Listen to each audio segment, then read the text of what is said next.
Guilt can evoke feelings of shame, anger, sadness, or embarrassment. Guilt is an emotional reaction to personal actions and behaviors we have done in the past.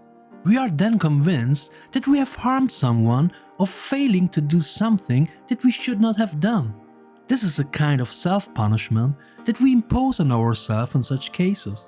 In this video, you will learn about 4 common types of guilt and 3 effective steps to better get rid of it.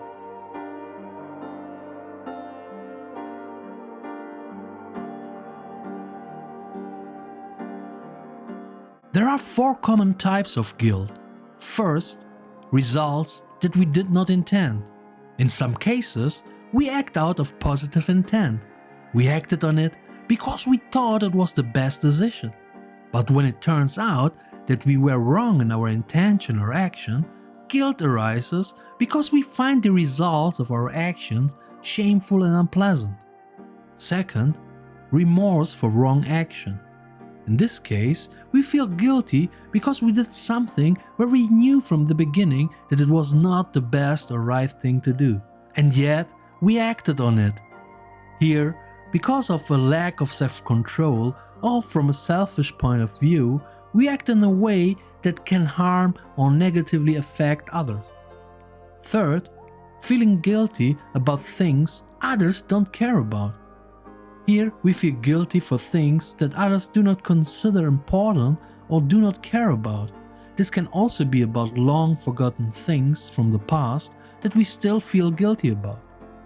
Fourth, feeling guilty for not feeling guilty. Because of our mindset and early conditioning, our guilt feelings can be very strong. When we realize that we have not hurt anyone and stop feeling guilty, we feel guilty for not feeling guilty. It doesn't matter what kind of guilt we have. For the Stoics, the solution is the same. The moment we begin to regret something in the past, we are essentially acting against something that is beyond our own control.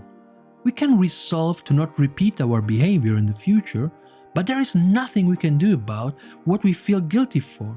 The result of guilt are unpleasant emotions such as shame, anger, or sadness. They can only ruin our present but do nothing to change the past. For the Stoics, mistakes we have made in the past are beyond our control and we cannot change them. What we can control, however, is how we deal with them in the present and learn from those mistakes so that we do not repeat them again in the future. The first step is to try to accept the mistake from the past. Mistakes are inevitable and are part of life. By accepting, we can better detach ourselves from the past and focus on the present where we can take action.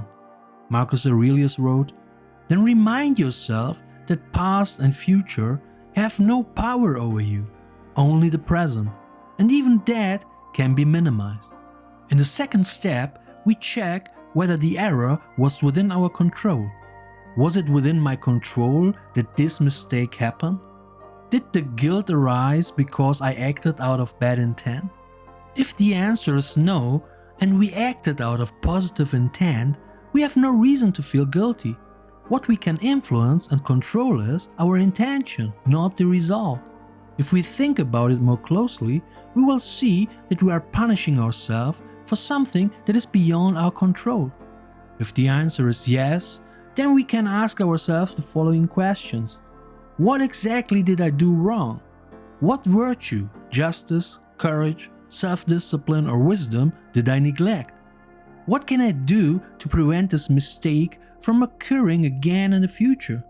What can I learn from this mistake? Then, in the third step, we take action. We should make sure that the same mistake does not happen again and work on ourselves. If we harmed someone or treated them unfairly through our past actions, we should do everything we can to make amends. It is much more beneficial for us and for others to act in this way and to follow virtue than to feel guilty. As the Stoic philosopher Ariston of Chios said, "Virtue is the health of the soul." Thanks for watching. If you liked the video, subscribe to the channel, and more importantly, share the video with someone who can benefit from this content. Thank you and stay inspired.